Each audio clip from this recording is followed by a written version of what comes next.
رمضان کا چاند دیکھا جاتا ہے اور عید کا بھی دیکھا جاتا ہے۔ رمضان کا چاند دیکھنے کے لیے ایک آدمی کی، باشرہ آدمی کی گواہی کی ضرورت ہے۔ اگر ایک آدمی یہ کہہ دے کہ میں نے چاند دیکھا ہے تو دوسرے دن سے روزہ رکھا جائے گا۔ عید کے چاند کے لیے 2 آدمیوں کی گواہی ضروری ہے۔ عید کے چاند کے لیے اصول ہے، اب رمضان کے لیے ایک آدمی کی گواہی کافی ہے، لیکن عید کے چاند کے لیے 2 کی گواہی چاہیے۔ کیوں چاہیے؟ اللہ کے نبی سے پوچھو، ہر چیز کا جواب ہمارے پاس نہیں ہے، بس نبی نے کہہ دیا ہمیں ماننا پڑے گا۔ عید کی چاند کے لیے 2 آدمی کی گواہی چاہیے، لیکن جب رمضان میں ایک آدمی کی گواہی آپ مانیں گے یا عید کے چاند کے لیے 2 آدمی کی گواہی مانیں گے تو اس وقت بھی دیکھا جائے گا یہ ایک آدمی جو روزے کی گواہی دے رہا ہے یہ 5 وقت کا نمازی ہے یا نہیں ہے۔ اگر 5 وقت کا نمازی ہے، باشرع ہے، سماج میں اس کو جھوٹا نہیں کہا جاتا ہے، اس کی بات مانی جاتی ہے، دیندار ہے، نمازی ہے تو اس کی بات مانی جائے گی۔ نماز روزے کا پابند نہیں ہے، جمعہ تک کی نماز نہیں پڑھتا ہے، ایسا آدمی گواہی دے رہا ہے تو اس کی گواہی بھی، چاہے وہ کتنا بھی سچ بول رہا ہو، اس کی گواہی بھی اس کی جیب میں گھسیڑ دی جائے گی، بھاگ، نہیں تسلیم کیا۔ روزے کا چاند ایک آدمی کی گواہی ہے، اور ایک آدمی اگر نہیں دیکھتا چاند لیکن ایک عورت چاند دیکھتی ہے تو ایک عورت کی گواہی نہیں مانی جائے گی۔ 2 عورتوں کی گواہی ایک مرد کے برابر ہے، لہذا عورتیں 2 ہونا چاہیے، آدمی ایک آدمی اگر کہہ دے باشرہ ہو کہ میں نے روزے کا چاند دیکھا ہے رمضان کا تو روزہ رکھا جائے گا، لیکن ایک عورت چاہے وہ کتنی بھی نیک ہو، دیندار ہو، نمازی و تہجد گزار ہو، لیکن ایک عورت اگر چاند کی گواہی دیتی ہے تو اس کی بات نہیں مانی جائے گی، 2 عورتیں ہونا چاہیے۔ ایسے ہی عید کا چاند 2 مردوں کی گواہی چاہیے، لیکن 2 مردوں نے نہیں دیکھا ہے، ایک مرد نے دیکھا ہے اور ایک عورت نے، تو نہیں مانی جائے گی۔ ایک مرد نے دیکھا ہے تو 2 عورتیں ہونی چاہیے، یا 4 عورتیں ہونی چاہیے، وہ بھی باشرع۔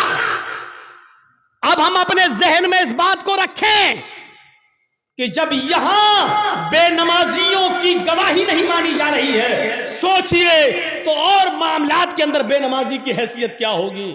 آئیے ایک اور چیز کی طرف ہم تمہیں لے کے چلتے ہیں۔ یا ایھا الذین آمنوا استعینوا بالصبر والصلاۃ، یہ بڑی پیاری چیز ہم آپ کو بتانے کے لیے چل رہے ہیں میرے بھائیوں۔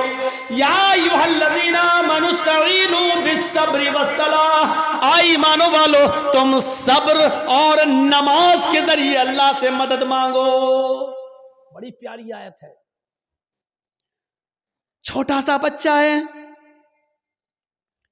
ابھی وہ اپنی ماں کا دودھ پیتا ہے، 8-9 مہینے کا، 10 مہینے کا، 1 سال کا ہے، چلتا ہے، پھرتا ہے، پوری طاقت نہیں ہے، ہلکے ہلکے پیروں سے چلتا بھی ہے، گرتا بھی ہے۔ کبھی کبھی اس کے سامنے انجان آدمی آ جائے تو ڈرتا بھی ہے، اس کے سامنے کوئی کیڑا مکوڑا ٹہلنے لگے تو وہ ڈرتا بھی ہے۔ آپ نے دیکھا ہوگا ماں نے اپنے بچے کو چھوڑا، چلنا سکھا رہی ہے، تھوڑا چلتا ہے گرتا ہے، تھوڑا چلتا ہے گرتا ہے، ماں تھوڑی دور ہٹ کے دیکھتی ہے، دیکھے کتنی دور جاتا ہے بچہ۔ بچہ تھوڑی دور گیا، وہاں کوئی جانور دیکھا، کوئی کیڑا مکوڑا دیکھا، وہ ادھر سے پلٹا، بھاگتا ہے اپنے ماں کے پاس۔ ماں جلدی سے اپنے دونوں باہیں پھیلا دیتی ہے، اور بچہ جب ڈرتا ہے تو وہ اپنی ماں کی گود میں آ جاتا ہے۔ جیسے بچہ اپنی ماں کی گود میں آتا ہے وہ اپنے آپ کو بالکل محفوظ کر لیتا ہے، سمجھ لیتا ہے۔ اب وہ سمجھتا ہے کہ میں سب سے بڑے خطرے سے ٹل چکا ہوں، اب سب سے بڑی مصیبت، بھائی بچے کے لیے تو وہی سب سے بڑی مصیبت ہے جس سے وہ ڈر رہا ہے۔ بچہ اپنی ماں کی گود میں آیا، اور جیسے وہ اپنے ماں کی گود میں آتا ہے وہ سمجھتا ہے کہ اب مجھے کوئی خطرہ نہیں ہے، کیونکہ میں ایک سرکشت گود میں آ گیا ہوں، ایک محفوظ گود میں کے اندر آ گیا ہوں، اب مجھے دنیا و مافیا کا کوئی خطرہ نہیں ہے۔ بچہ اپنی ماں کی گود میں آ جاتا ہے تو وہ دنیا کے بڑے سے بڑے خطرے سے اپنے آپ کو محفوظ سمجھ لیتا ہے۔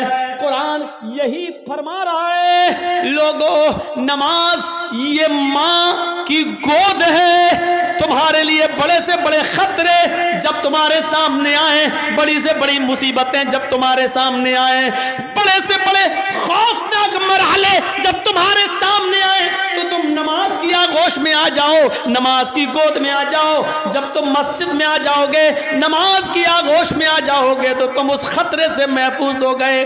نماز اپنے نمازی کو اپنی گود میں ایسے لے لیتی ہے جیسے ماں اپنی گود میں اپنے بچے کو لے لیتی ہے، جیسے بچہ ماں کی گود میں آ کر اپنے آپ کو محفوظ سمجھ لیتا ہے، ایسے ہی نمازی نماز کے اندر اپنے آپ کو محفوظ سمجھ لیتا ہے۔ ایک صحابی ہیں، جنگ ہو رہی ہے، نماز کا وقت ہو جاتا ہے، نماز کے وقت ہی میں ابو داؤد شریف کی روایت ہے، ایک تیر آتا ہے اور تیر آتے ہی ان کی پیٹھ میں لگتا ہے۔ اور سوچو تیر کسی کی پیٹھ میں لگ جائے اور نماز کے اندر لگ جائے، لگی، ہاتھ بندھے ہوئے ہیں، تیر پیچھے لگتا ہے، خون بہنے لگتا ہے اور ٹپکنے لگتا ہے، لیکن انہوں نے قرآن پڑھنا بند نہیں کیا، پوری نماز پڑھ لی۔ جب سلام پھیرا، السلام علیکم ورحمت اللہ، السلام علیکم ورحمت اللہ، لوگ ان کے پاس آئے، صاحب یہ کیا کیا تم نے؟ اتنا خطرناک تیر آدھے سے زیادہ تمہاری پیٹھ میں گھس گیا، خون سے پوری چٹائی بھیگ گئی، تمہارا کپڑے لہولوان ہو گئے اور تم نماز میں مصروف ہو۔ اس صحابی نے جواب دیا، جب میں نماز پڑھ رہا تھا اللہ کی قسم میری پیٹھ میں کب تیر لگا مجھے پتا ہی نہیں چلا، اس لیے کہ میں سورہ کہف کی تلاوت کر رہا تھا اور سورہ کہف کی تلاوت کرتے ہوئے مجھے اتنا مزہ آ رہا تھا، اتنا انجوائے مل رہا تھا، سورہ کہف کی تلاوت نے مجھے تیر کی تکلیف بھلا دیا، مجھے پتہ ہی نہیں چل رہا ہے کہ مجھے تیر لگا ہے۔ یہ تو تم ابھی بتلا رہے ہو کہ مجھے تیر لگا ہے، اب دیکھ رہا ہوں کہ یہ خون لے، مجھے تو احساس ہی نہیں ہوا۔ غور کیجئے کتنا بڑا خطرہ تھا تیر کا لگنا اور ان کو پتہ ہی نہیں، کیونکہ وہ نماز کی گود میں تھے، نماز کی آغوش میں تھے۔ سوچو میرے پیارے ساتھیو، آج ہماری بھی نمازیں ہیں، ہم پڑھتے ہیں اور ایک چھوٹا سا مچھر کاٹ لے تو ہم جلدی سے گال مسلنے لگتے ہیں، مچھر مارنے لگتے ہیں، اس لیے کہ ہمیں قرآن کی تلاوت میں مزہ ہی نہیں آتا ہے۔ وہ کہہ رہے ہیں کہ ہم ایسے سورہ کہف پڑھ رہے تھے، سورہ کہف کی تلاوت میں مجھے اتنا مزہ آ رہا تھا، اتنا انجوائے آ رہا تھا کہ مجھے پتہ ہی نہیں چلا کہ مجھے کب تیر لگا۔ یا ایھا الذین آمنوا استعینوا بالصبر والصلاۃ، اے ایمانو والو تم صبر اور نماز کے ذریعے اللہ سے مدد مانگو، صبر اور نماز کے ذریعے اللہ سے مدد مانگو، صبر اور نماز کے ذریعے صبر کرو اور نماز آغوش میں آ جاؤ نماز کے، اور جب تم مانگو تو اللہ جب نماز پڑھو گے تو اللہ تمہاری سب سنے گا۔ ہاں ایسا بھی ہو سکتا ہے کہ نماز کے بعد تم کچھ مانگ رہے ہو اور اللہ نہیں دے رہا ہے، یہ ہو سکتا ہے، تو اس میں گھبرانا نہیں چاہیے۔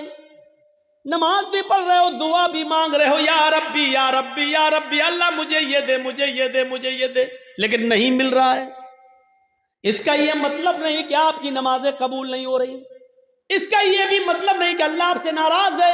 کبھی ایسا مت سوچنا، نہیں دے رہا ہے تو وہ جانتا ہے کہ کیوں نہیں دے رہا ہے، اس کی مرضی ہے، اسی میں بھلائی ہو سکتی ہے۔ ہمارا ایک چھوٹا سا بچہ ہے،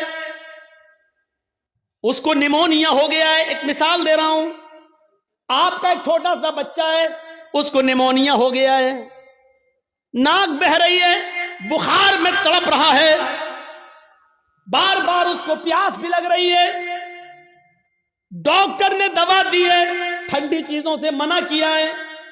جب آپ اس بچے کو لے کر دوا لے کر آ رہے ہیں تو راستے میں برف بیچنے والا آئس کریم بیچنے والا آئس کریم بیچ رہا ہے، اور آپ کا بچہ آئس کریم کی ضد کر رہا ہے، پاپا مجھے آئس کریم چاہیے، پاپا مجھے آئس کریم چاہیے، ڈیڈ مجھے آئس کریم چاہیے، ابو مجھے آئس کریم چاہیے۔ مجھے ایمانداری کے ساتھ بتائیے، آپ کا بچہ بخار کی حالت میں، نیمونیا کی پوزیشن میں آئس کریم مانگ رہا ہے، کیا آپ اس کو آئس کریم دلائیں گے؟ کیا آپ اس کو آئس کریم کھلانا پسند کریں گے؟ نہیں، کیونکہ آپ جانتے ہیں کہ اس وقت اس کی اگر مراد میں نے پوری کر دی تو میرا بچہ اور زیادہ بیمار ہو جائے گا۔ آپ اس کے 1000 ضد کرنے کے باوجود آپ اس کو آئس کریم نہیں دیں گے، جبکہ آپ کو برا لگ رہا ہے کہ میرا بچہ بیچارہ مانگ رہا ہے۔ آپ نہیں چاہتے کہ اس کی تمنا پوری نہ ہو، آپ چاہتے ہیں کہ دلائیں، لیکن اس کی بیماری بتلا رہی ہے آئس کریم اس کے لیے نقصان دہ ہے۔ آپ باپ ہوتے ہوئے بھی اپنے بچے کو آئس کریم نہیں دلائیں گے، کیونکہ یہ آپ جانتے ہیں کہ میرے بچے کے لیے کیا اچھا ہے کیا برا ہے۔ آپ کہیے اللہ مجھے یہ دے، مجھے یہ دے، مجھے یہ دے، اور نہیں مل رہا ہے تو ناراض مت ہوئیے، کیونکہ آپ کا رب جانتا ہے آپ کو کیا دینا ہے اور کیا نہیں دینا ہے، وہ کیوں نہیں دے رہا ہے آپ کو۔ اس پہ اللہ تعالیٰ سے شکوہ مت کریے، شکایت مت کیجیے، ہو سکتا ہے اس کا نہ دینے میں ہی بھلائی ہو جو چیز آپ مانگ رہے ہوں۔ ایک بادشاہ اعلان کرتا ہے، آؤ میری رعایا، میری پبلک جو مجھ سے مانگے گی، منہ مانگے میں اس کو دوں گا۔ ساری کی ساری پبلک ایک میدان میں جمع ہو جاتی ہے، اور بادشاہ جو پبلک مانگتی جا رہی ہے بادشاہ دیتا جا رہا ہے۔ ایک بڑھیا ایک کھچر پہ بیٹھ کے آئی، کھچر گدھے کی طرح ہوتا ہے، کھچر پہ بیٹھ کے آئی۔ بادشاہ نے کہا بڑھیا تیرا بیٹا ہے؟ کہا نہیں۔ پتی ہے؟ کہا نہیں۔ کوئی نہیں ہے؟ کہا نہیں۔ آئے میرے وزیر، اس بڑھیا کو 100 دینار دے دو، 100 سونے کی اشرفیاں دے دو۔ بڑھیا کہنے لگی نہیں، آپ بے انصافی کر رہے ہیں، سب سے پوچھ رہے ہیں کہ بتاؤ کیا مانگتے ہو، اور جو جو مانگ رہا اس کو آپ دیتے جا رہے ہیں، اور مجھ سے کہہ رہے ہیں کہ 200 اشرفی دے دو سونے کی۔ نہیں، مجھے بھی منہ مانگے انعام چاہیے۔ بادشاہ نے کہا بتا تجھے کیا چاہیے؟ اس نے کہا جو کھچر میں لے کے آئی ہوں اس کی اوپر اتنا سونا لاد دو کہ یہ آسانی سے لے کر میرے گھر تک پہنچ جائے، اس کھچر کے وزن کے برابر سونا۔ بادشاہ نے کہا دیکھو یہ تم غلط کر رہی ہو۔ کیا جواب دیا اس بڑھیا نے؟ آپ نے سب کی مرادیں پوری کی، میری بھی کرو۔ پبلک کہنے لگی ہاں بادشاہ سلامت، آپ کی بے انصافی، آپ غلط کر رہے ہیں، سب کو منہ مانگے دے رہے ہیں، تو اس بڑھیا نے بھی جو مانگا اس کو دو۔ بادشاہ نے کہا جاؤ سونا لے کر آؤ اور اس کے کھچر پر لاد دو۔ سونا لاد کر کھچر پر لے کر بڑھیا چلی گئی گھر۔ گاؤں کے لوگوں کو پتا چلا، او سنو بہت سا مال آیا، سونا ملا ہے بڈھی کو۔ گھر کمزور تھا، رات میں نقب لگایا، 2-3 چور اندر گھسے۔ بڑھیا میں طاقت ہی کتنے تھی، ایک نے پیر پکڑا، ایک نے گردن دبا دی، پکڑا ختم۔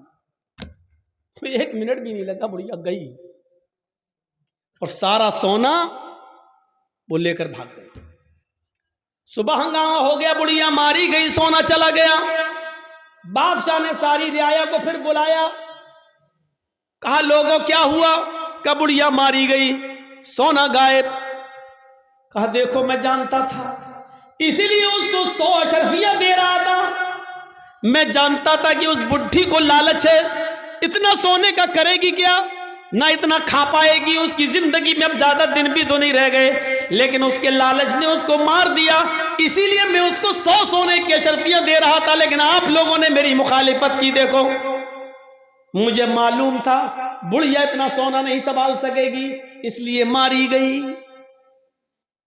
ایک معمولی بات سے یہ کہہ رہا ہے کہ کتنا اس بڑھیا کو ملنا چاہیے میں جانتا ہوں، اور کیا نہیں ملنا چاہیے میں جانتا ہوں، تو جو لوگ اللہ سے دعائیں مانگتے مجھے یہ دے دے مجھے یہ دے دے لیکن نہیں مل رہا ہے، اس کا رب جانتا ہے کہ کیا دینا چاہیے کیا نہیں دینا چاہیے، کتنا دینا چاہیے اور کتنا نہیں دینا چاہیے، یہ اس کو معلوم ہے، اس لیے اس نے جتنا دیا ہے اسی پر راضی رہو، اسی پر خوش رہو۔ زیادہ مال تباہی و بربادی کا باعث بھی بن جاتا ہے۔ کل میں نے بتایا تھا اللہ کے نبی نے جب جنت میں جھانک کر دیکھا تو جنت میں سب سے زیادہ غریب فقیر و مسکینوں کو دیکھا، اور جہنم میں جھانک کر دیکھا تو سب سے زیادہ عورتوں کو دیکھا۔ میرے بھائیوں اندازہ لگائیے، یا ایھا الذین آمنوا استعینوا بالصبر والصلاۃ، نماز ایک ماں کی طرح ہے، جس طرح بچہ ماں کی گود میں آ جاتا ہے تو اپنے آپ کو محفوظ سمجھتا ہے، ایسی بڑی سے بڑی مصیبتیں جب ہمارے اور آپ کی اوپر آئیں تو ہم نماز میں مصروف ہو جائیں، یقین نہیں آتا تو سنو، ابراہیم علیہ السلام اپنی بیوی سارہ کے ساتھ، سارہ ہاجرہ تو دوسری ہیں، سارہ پہلے تھی، پہلی بیوی کون ہے؟ سارہ کے ساتھ جا رہے ہیں اور ظالم بادشاہ کے ملک میں گھس جاتے ہیں، اس ملک کو کراس کرنا چاہتے ہیں۔ ظالم بادشاہ کے وزیروں نے لوگوں کو بتایا، بادشاہ کو بتایا ایک آدمی ہے، اس کے ساتھ ایک عورت ہے اور بڑی خوبصورت ہے۔ بادشاہ نے کہا اچھا خوبصورت ہے، کہاں؟ بلا کے لاؤ۔ ابراہیم و سارہ بلا کر لائے گئے۔ بادشاہ نے پوچھا یہ تمہاری کون ہے؟ ابراہیم علیہ السلام نے فرمایا یہ میری بہن ہے۔ ابراہیم علیہ السلام نے یہ سن رکھا تھا کہ اس بادشاہ کو اگر یہ کہہ دیا جائے کہ یہ میری بہن ہے تو بھائی کے ساتھ جب بہن کو دیکھتا ہے تو وہ پھر ہاتھ نہیں لگاتا ہے، چھوڑ دیتا ہے، تو کہہ دیا کہ بہن ہے، یہ جھوٹ نہیں تھا۔ ابراہیم علیہ السلام نے جب یہ کہا کہ یہ میری بہن ہے تو اس حیثیت سے کہا کہ ساری دنیا کے مسلمان آپس میں بھائی ہیں اور ساری دنیا کی عورتیں بہن ہیں، ایمانی رشتے سے ان کو اپنا بہن دل میں نیت کی تھی، ایمانی رشتے سے تو سبھی بہن ہیں، ہر کوئی ایک دوسرے کا بھائی ایک دوسرے کی بہن ہے، لیکن چونکہ خوبصورت اتنی تھی حضرت سارہ کہ بہن کہنے کے باوجود بھی اس کی نیت خراب رہی۔ اس نے کہا ان کو کہیں لے جاؤ اور سارہ کو ذرا ہمارے دربار میں لے کے آؤ۔ ابراہیم علیہ السلام اپنی بیوی سے کہتے ہیں جاؤ۔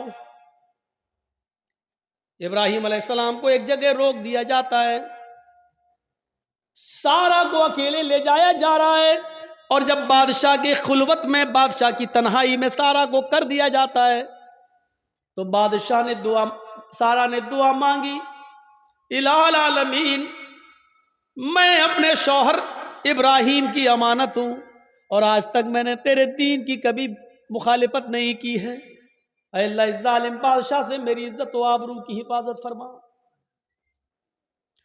یہ کہہ کر بادشاہ نے جب اس سارہ کی اوپر اپنا ہاتھ بڑھایا تو سارہ کی دعا رنگ لائی اور سینے کے پاس آتے آتے ہاتھ رک گیا، نہ آگے بڑھ رہا ہے، نہ پیچھے ہٹ رہا ہے، نہ نیچے ہو رہا ہے، نہ اوپر جا رہا ہے، یہیں پر آ کر شل ہو جاتا ہے، جیسے یہ سارہ علیہ السلام ہے اور یہ ان کے سینے کا حصہ ہے، ایسے اس پہ پکڑ کے ہاتھ مارا، یہ بس یہاں پر رک گیا، اب نہ آگے بڑھ رہا، نہ پیچھے ہٹ رہا، نہ ادھر ہو رہا نہ ادھر ہو رہا۔ چیخ کر کہتا ہے سارہ تیرے پاس کوئی خدائی طاقت ہے جو میرے ہاتھ کو مضبوطی کے ساتھ پکڑے ہوئے ہے، اللہ سے دعا کر، میں وعدہ کرتا ہوں کہ میں تجھے ہاتھ نہیں لگاؤں گا۔ حضرت سارہ نے دعا کی اور بادشاہ کا ہاتھ صحیح ہو گیا۔ پھر نیت خراب ہو گئی اس کی، پتہ نہیں، ہو سکتا ہے آٹومیٹک ہو گیا ہو۔ اس نے دوبارہ ہاتھ بڑھایا تو دوبارہ پھر ہاتھ وہیں پر رک گیا، حضرت سارہ کے تھوڑا پاس، شل ہو گیا، نہ آگے نہ پیچھے، نہ دائیں نہ بائیں۔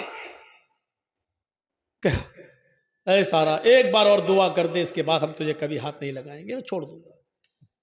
اس نے پھر دعا کر دی، اللہ اس کو ٹھیک کر دے، صحیح ہو گیا۔ لیکن کہتے نا اتنی خوبصورت تھی کہ اس کا دل مطمئن نہیں تھا۔ تیسری مرتبہ اس نے پھر بدعہدی کی اور پھر ہاتھ بڑھایا، پھر ہاتھ شل پڑ گیا، آگے نہیں بڑھا۔ کہتا ہے کہ میں قسم کھاتا ہوں اپنے رب کی، جس کو وہ رب مانتا تھا، میں اپنے معبود کی، اپنے خدا کی قسم کھا کے کہتا ہوں اب ہاتھ نہیں لگاؤں گا۔ مجھے آخری بار معاف کر دے اور دعا کر. سارا نے پھر دعا کی, اس نے چھوڑ دیا. اور اپنی لونڈی جانتے ہو, خادمہ, خدمت کرنے والی, جو اس بادشاہ کی لونڈی تھی, خادمہ, خدمت کرنے والی, ہاجرہ, اس نے وہ لونڈی سارا کو دے دی کہ یہ تم لے جاؤ اور یہ تمہارے راستے میں کام آئے گی, اس کو میں تمہیں دے رہا ہوں بطور گفٹ. حضرت سارا جب ہاجرہ کو لے کر آئیں تو پوچھا کہ میرے شوہر ابراہیم کہاں ہیں؟ بادشاہ کی پولیس, بادشاہ کی فوج جب حضرت سارا کو ابراہیم علیہ السلام کے پاس لے کر گئے تو حضرت سارا کیا دیکھتی ہے کہ ابراہیم علیہ السلام نماز میں مصروف ہیں, نماز پڑھ رہے ہیں.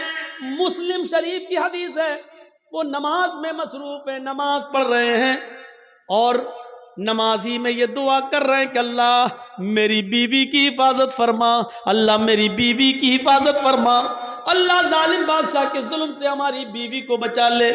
نماز میں مصروف ہیں.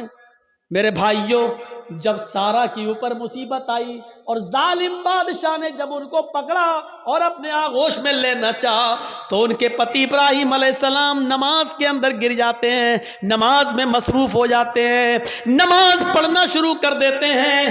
غور کیجئے, جب کسی کے اوپر مصیبت آئے تو اس کو نماز کے اندر نماز پڑھنا چاہیے, اس کو نماز کے اندر اللہ رب العالمین سے دعا کرنی چاہیے, کیونکہ نماز ایک ماں ہے, آپ کو اپنی آغوش میں لے لے گی, اور جب آپ نماز کی آغوش میں آ جائیں گے تو سارے خطروں سے محفوظ ہو جائیں گے, سارے خطروں سے آپ الگ ہو جائیں گے, پھر کوئی خطرہ نہیں رہے گا, ٹل جائے گا وہ خطرہ. آپ کو یاد ہوگا صحیح بخاری کی روایت ہے, بنی اسرائیل میں ایک نوجوان تھا, نام تھا اس کا جریج, بہت نیک عبادت کرنے والا, بڑا اللہ والا, بڑا نمازی. ایک بار حضرت جریج نماز کے اندر مصروف تھے, نماز پڑھ رہے, اور ان کی ماں کو کسی چیز کی ضرورت پیش آ گئی تو جریج کو آواز دینے لگی, آئی جریج. جریج کہتے ہیں اللہ میں نماز میں ہوں اور پیچھے میری ماں آواز دے رہی ہے. جریج یہ کہتے ہیں اللہ میں کیا کروں, میں نماز میں اور میری ماں پیچھے آواز دے رہی ہے. پھر اس نے تیسری آواز دی, جریج, لیکن جریج نے کوئی جواب نہیں دیا, وہ نماز پڑھتے رہے. چوتھی بار جریج کی ماں کے منہ سے یہ جملہ نکلا, جریج تو نے میری آواز سن کر بھی انسنا کر دیا. آئے اللہ, جریج اس وقت تک نہ مرے جب تک کہ وہ کسی بدکار عورت کا منہ نہ دیکھ لے. آئے اللہ, جریج کو اس وقت تک تو موت مت دینا جب تک کہ جریج کسی بے شرم و بے حیا عورت کے ساتھ ہم بستری نہ کر لے, اس کے ساتھ زنا نہ کر لے. ماں کی بد دعا تھی, ماں یہ بد دعا دے کر چلی گئی.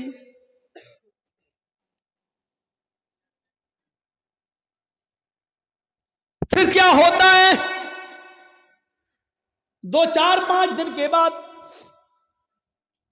ایک عورت جریج کے معبد میں جہاں وہ عبادت کرتے تھے اسی میں گھجرا تھا, اسی حجرے میں خوبصورت عورت آتی ہے اور جریج سے کہتی ہے, جریج ادنو منی, آؤ میرے قریب آؤ اور مجھ سے زنا کرو.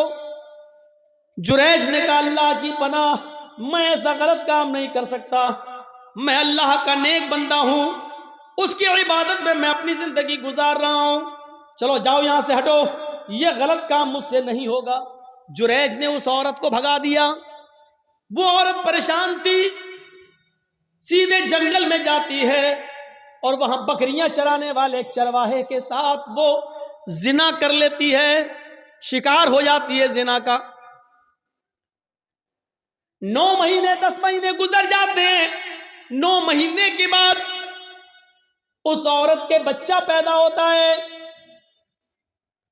حمل ٹھہر گیا تھا. 9 مہینے کے بعد جب بچہ پیدا ہوا تو اس چرواہے کا تو پتہ ہی نہیں کہ وہ کہاں کا رہنے والا تھا, کہاں چلا گیا, اور نہ یہ عورت اس کو پہچانتی تھی. بس جنون تھا اس کو کسی سے ملنے کا, مل لیا وہ. یہ